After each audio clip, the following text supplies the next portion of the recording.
Hello guys, again this is Unmasked by Totec Wisdom, where you will unlearn, relearn and become if you want. Every human being,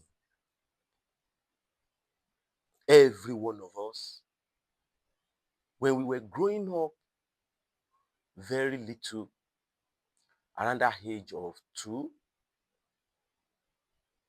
we all experienced a shock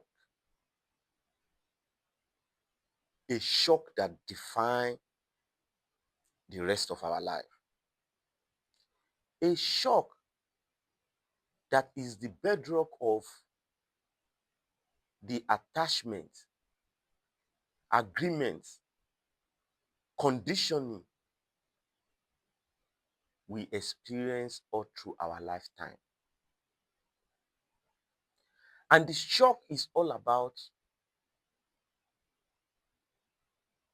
we noticing through our conscious mind where we find ourselves. We noticing that our actions, whatever we do, has consequences. The shock came to our life because we had to take responsibility for things we don't understand. As a kid,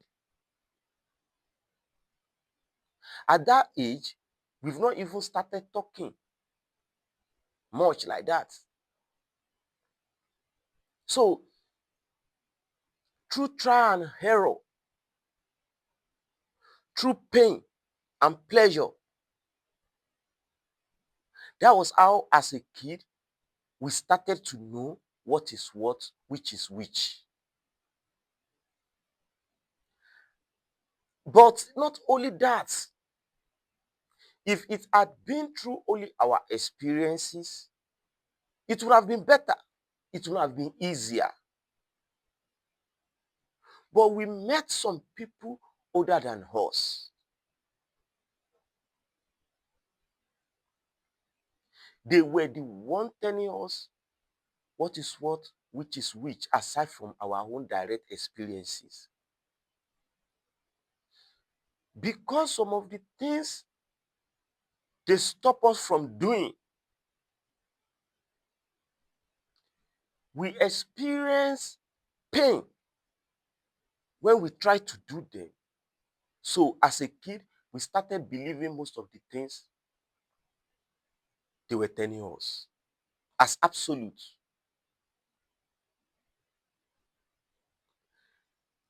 That shock, which brought about fear in us, fear of being alone, fear of we not finding ourselves again, because we just started finding ourselves, we just started noticing ourselves, we just started being aware, being conscious of our own awareness. So at the same time, the fear of we losing it were also there as a kid. We didn't understand anything. We needed something concrete. We needed something substantial. We needed something we can hold on to. We needed an understanding of what is happening as a kid. So conditioning started. We started believing, holding on to the things we are being told. Like our name, this is who you are. We started believing. Like our role in the society, this is what you should do. This is what is purposeful. This is what has value. This is what you must not do. We started believing.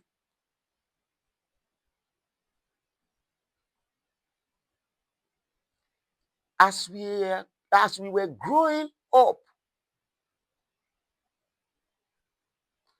the base of attachment that has started from little was becoming so intense?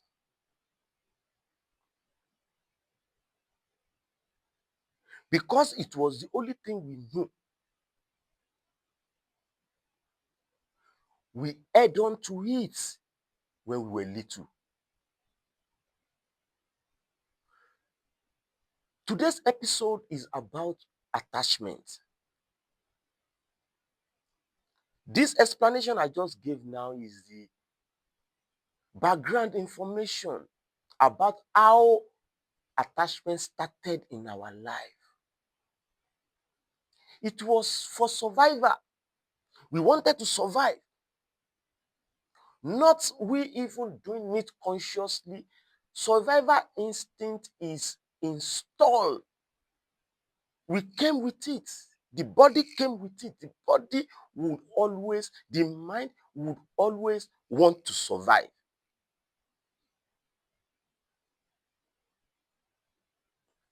But for the fact that that attachment, that survival instinct caused our attachment, it has always been the reason for most of our suffering also. Because it was used for survival sake, the good part. But also it leads to our suffering. I will be discussing with us the different stages, the different levels of attachment. And by the time I will be finishing, you will understand the stage you are. Because no matter who you are, even if you are a Buddha, even if you are Jesus Christ, you cannot live without attachment. The only difference between people is that the level of attachment is different.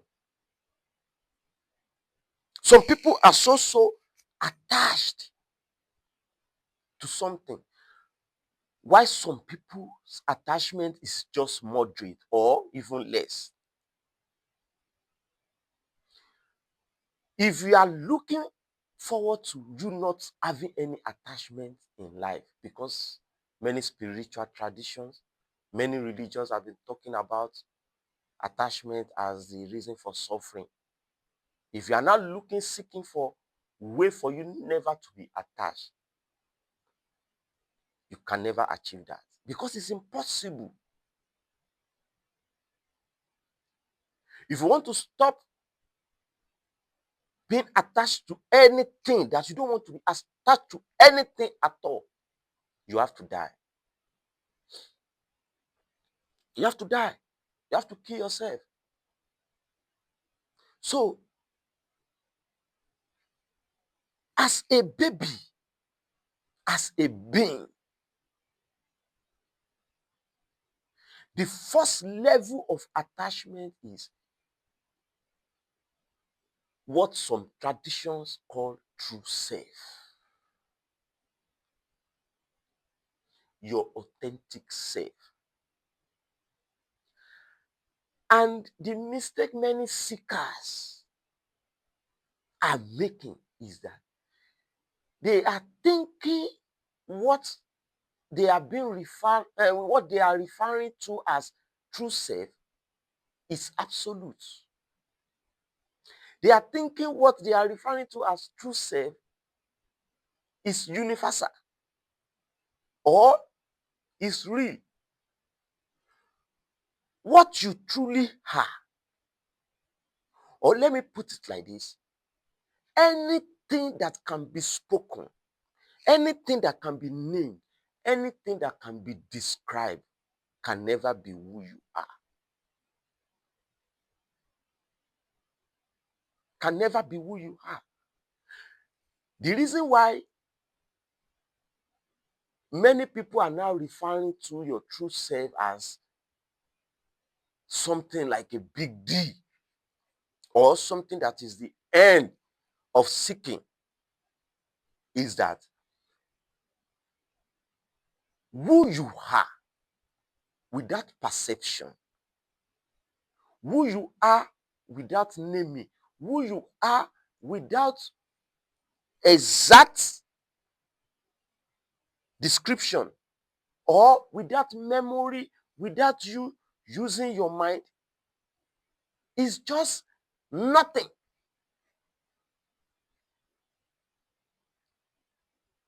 The personally, the closest description to who you can be, to who you are, is nothing. So, true self, all these, they are even part of attachment. Seeking your true self up and down, who you are, is you looking for an attachment.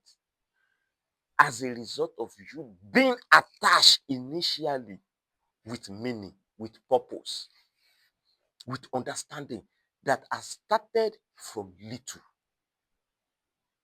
as a result of this shock I said earlier on. Many people, when they revisit that shock I mentioned initially, what they go back to is this true self. Basically, the true self I'm talking about here, which is the first stage of attachment, is who you are, what you are without interpretation. Just be. Without description, without naming, without all this. That is who you are. That is the first level.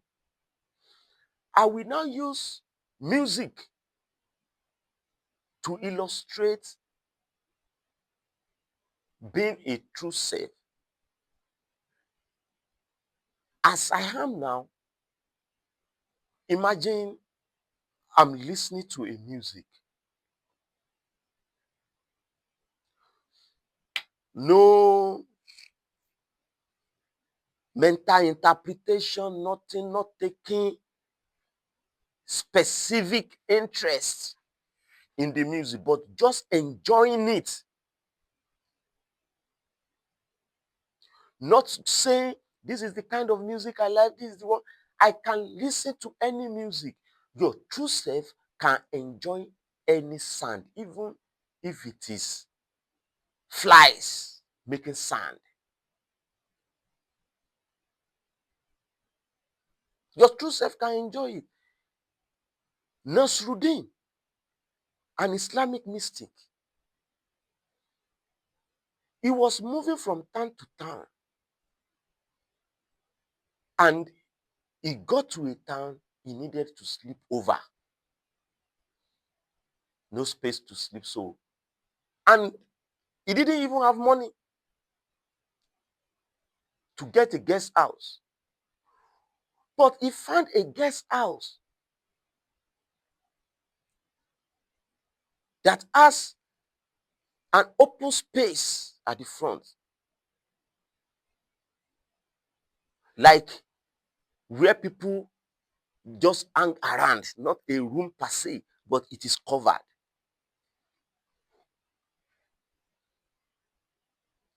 Beside that same place, the guest house has another structure for the dogs.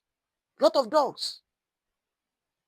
So he slept in the place that in the morning he will continue his journey. When he was entering the space, he saw a man opening the window, looking. And the man told him,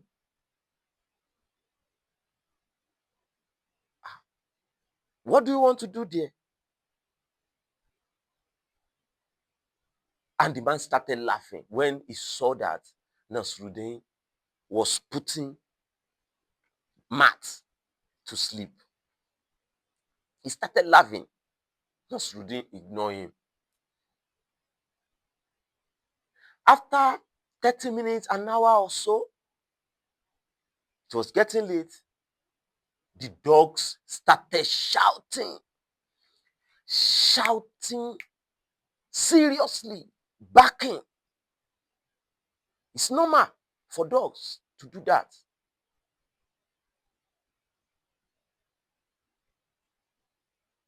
And the man came out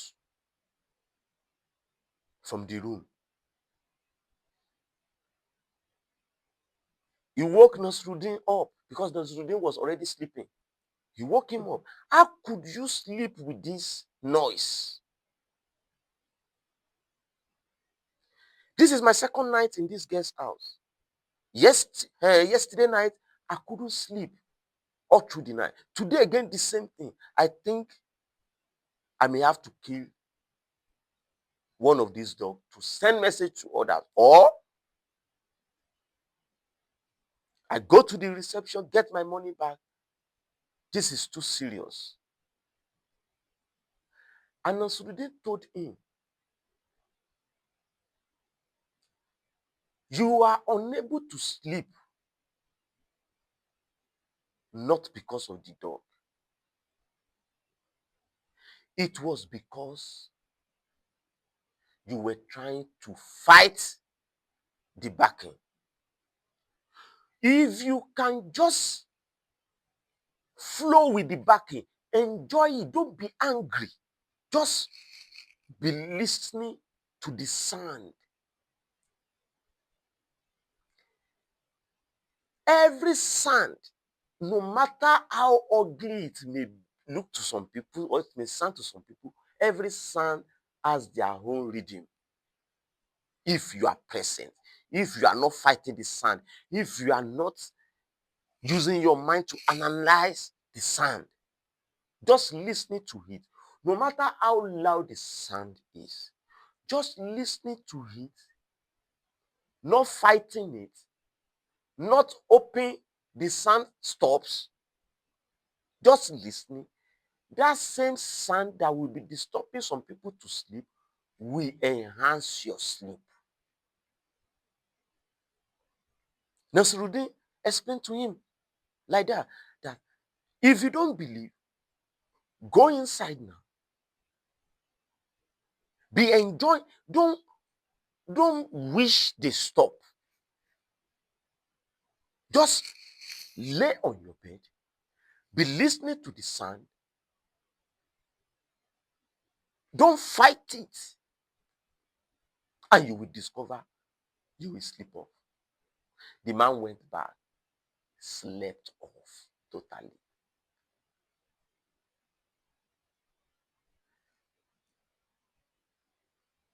Anything in life can be enjoyed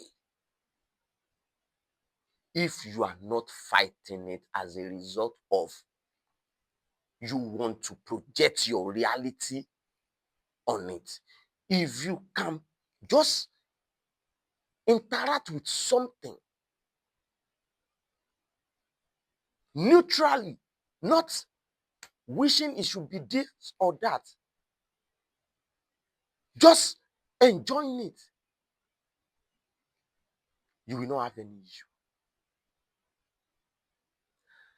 Like me now, I listen to many musics, and many people can also testify because they've experienced it too, that I don't even understand what they are saying.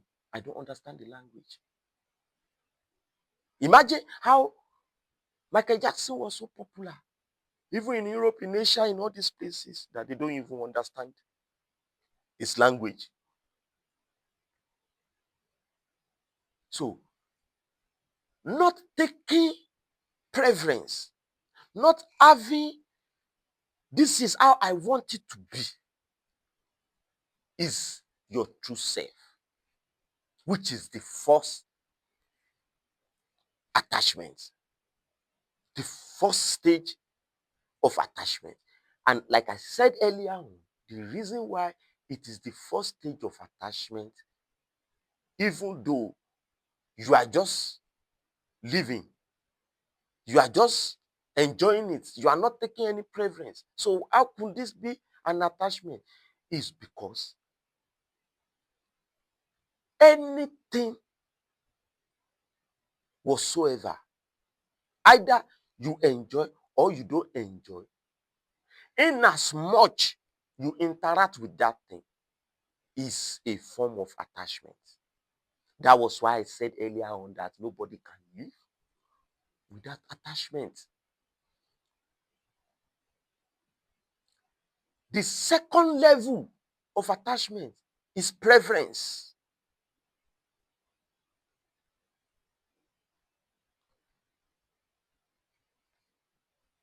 I will also use music again to describe this. You listen to different kind of music, but you have a preference. Not that you cannot listen to others, but you have a preference for particular kind of music. But after listening to that music, you go on about your things, you do your things. You don't carry all around that preference you have for that particular music. You don't let it spill over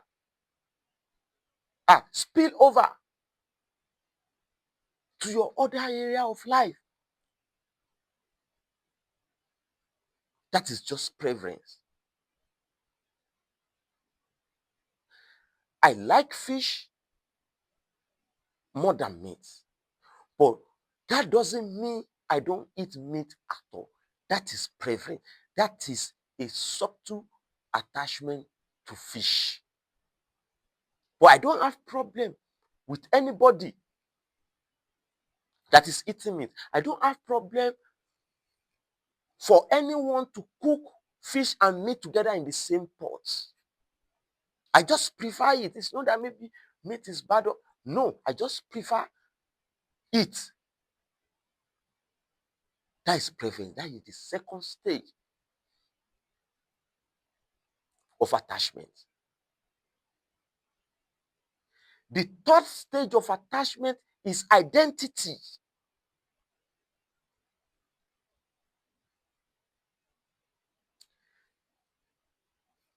I like this music. I prefer this music. But at the same time,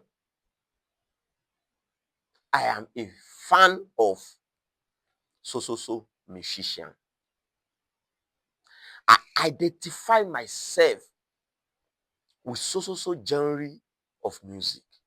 I identify myself with so kind of food.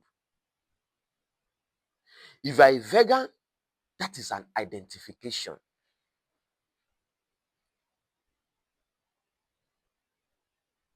Like me, that prefer fish to meat. If I now say, okay, I only eat fish, I don't eat any other meat, I take my preference in fish as an identity.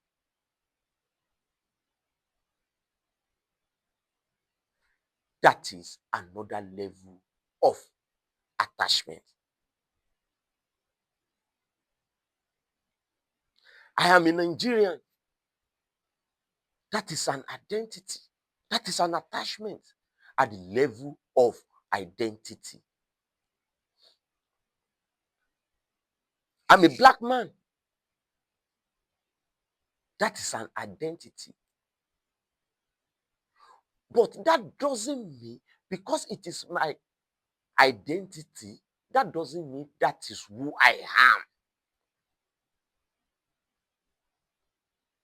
I just choose that identity because of my preference for that. So, in another word, you can describe identity as what people know you for.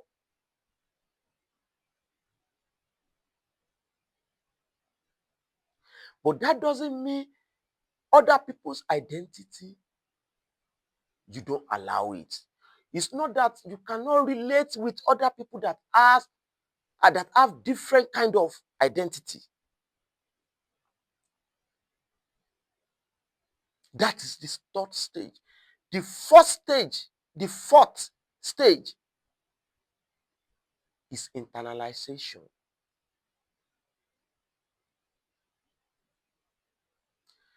Internalization level of attachment is much more stronger than that of identity. Using the same music I used earlier, now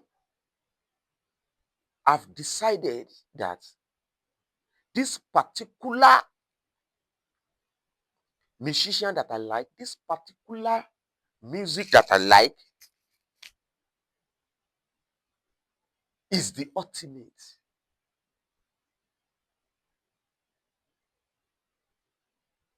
It has become part of me. It has gone down to my subconscious.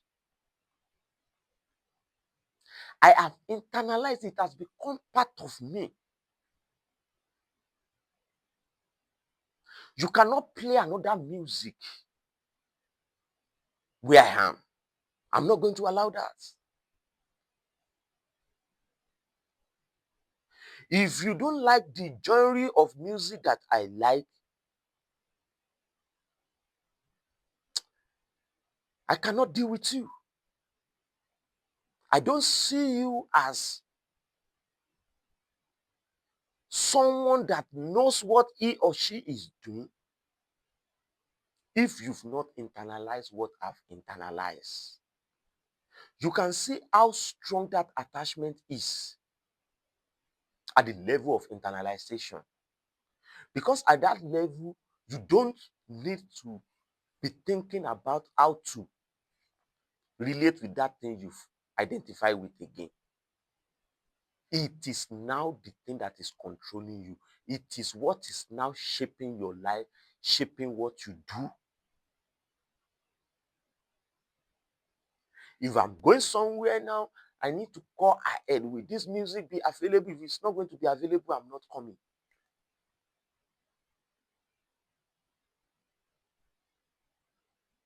Using food that I use now, because I prefer fish, I've internalized that fish is the best food. Anybody that is eating any other source of protein, that is eating meat or eggs and the likes, they don't know what they are doing. They are idiots. I should not do anything with them. I cannot allow anybody to cook fish and meat in the same pots I want to use. That is internalization. If you are coming to my house, if you cannot eat fish, I'm sorry. There is no food for you. That is internalization. That is a level of attachment. In religion, if you are not a Christian, I cannot marry you. That is internalization. If I'm a Muslim, if if you are not a Muslim and not ready to change to Muslim, I don't have anything to do with you. That is level of internalization when it comes to attachment.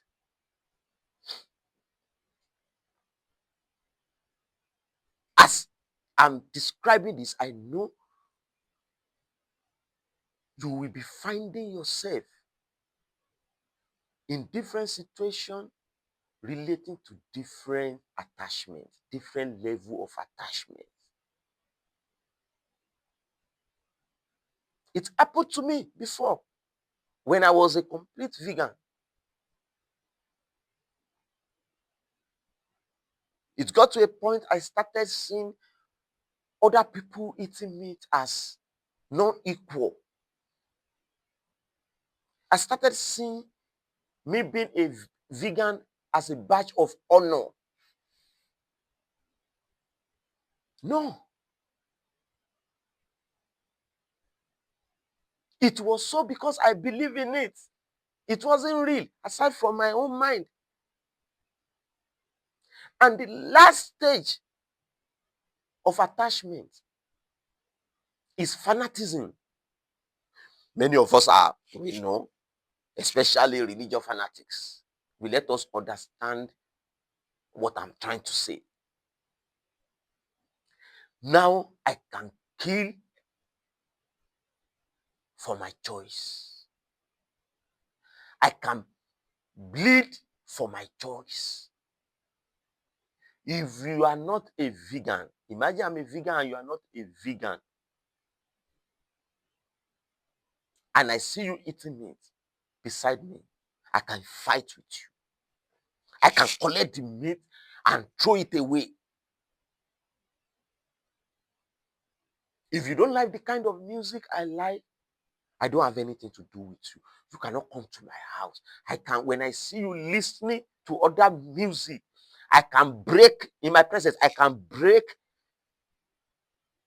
the instruments you are using to listen to that music. Many of us, we see how we behave online as a result of our love for a celebrity, for a musician, or the likes.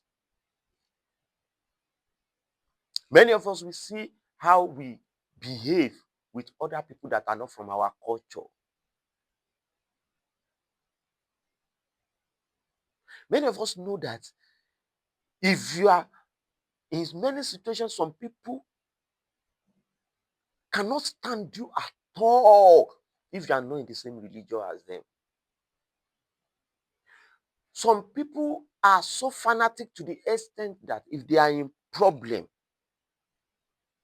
and you offer hand to help them, if they notice immediately that you are not of the same religion as them, they will not take the offer to help.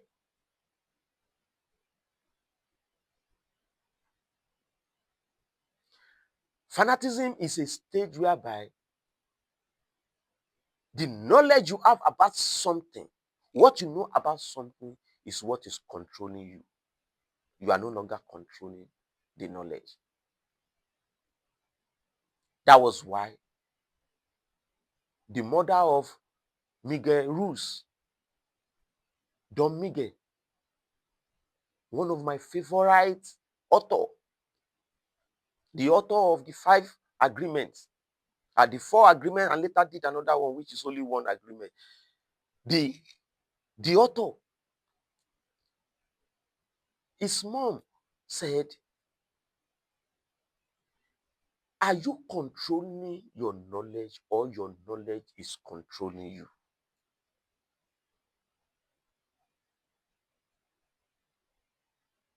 Ruz Jr., the son of Don Miguel, was one that quotes her in his book, The Levels of Attachment. You can read it to have more broad knowledge about what I'm saying.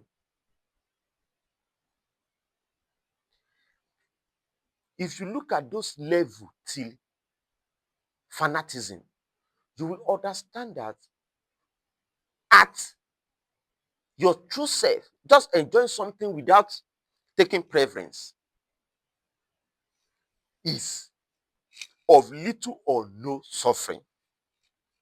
Because if you don't have preference, whatever is it that you listen, you enjoy it. After that thing is finished, you forget about it. You let go. But when it comes to preference, the suffering increase a little bit because now you have preference. If your preferred music is changed to another music, you will feel a subtle anger, dissatisfaction, which is suffering. When you go to identity, any attack on what you've identified with is an attack on you. You see that the suffering is growing little by little.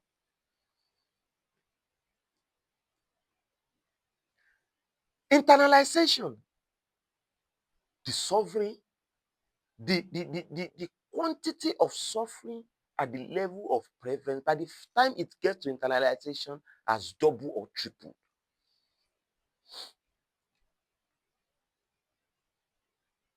Whatever you are identified with, whatever is your choice, whatever is your preference, at the level of internalization, when it is being attacked, you see it as an attack on your subconscious, on something that you are using to shape your life, on something that is what you are holding on to as your philosophy of life. So, at the same time, by the time it gets to fanaticism, bomb is now nuclear. The suffering is not a lot, because at that level, you will suffer to the extent that you will kill and also be killed. See many religious fanatics. See many sports lovers fanatics. There was a time they were playing, was Chelsea and the club were playing Champions League in my country. Many people died because Chelsea lost. That is fanaticism. Something that is just for fun. Just for fun. But many people are taking it to heart. They've taken it so far. And when you look at those level of attachment, you will see that the far you go to the fifth one from the first one, the harder it becomes for you to let go of those attachments. Because letting go of those attachments, when it has gotten to that level of identity, internalization, and fanaticism, is like letting go of all you know about yourself. Letting go of who you are, of what you see as meaning for life. But to let go of suffering, you need to reduce your attachment to the barest minimum. You need to reduce it. And you have to be reducing it with total focus, dedication, because as I said in the power of subconscious, my last episode, that before something gets to your subconscious and become rigid there, it will take time. The same way it will take time for you to readjust yourself and rewire yourself to let go of those agreements you've made with some certain things you like, without making new agreements, without stopping an agreement with something you've made, without changing what you've internalized. You will keep on acting automatically whenever it comes to that same thing you like. You'll be acting automatically. You would have killed someone, you would have misbehaved before you realize. And even when you realize, because you've internalized it, because you are a fanatist, because you identify yourself with that thing, you will have a ready-made justification for any of your action. It's not my fault. It was Quran that said I should do it. It wasn't my fault. It was God that said it in the Old Testament. It wasn't my fault. It was Jesus that said it. It wasn't my fault. It was my love. It was just common sense. We will justify it with anything. You want suffering to end or reduce in your life. Check what you are attached with. Thank you so much for listening, and I hope this helped you as it has helped me to let go of many of my attachments. Now I can relate with many different kind of people. I can relate with many different kind of situations without letting it get into me.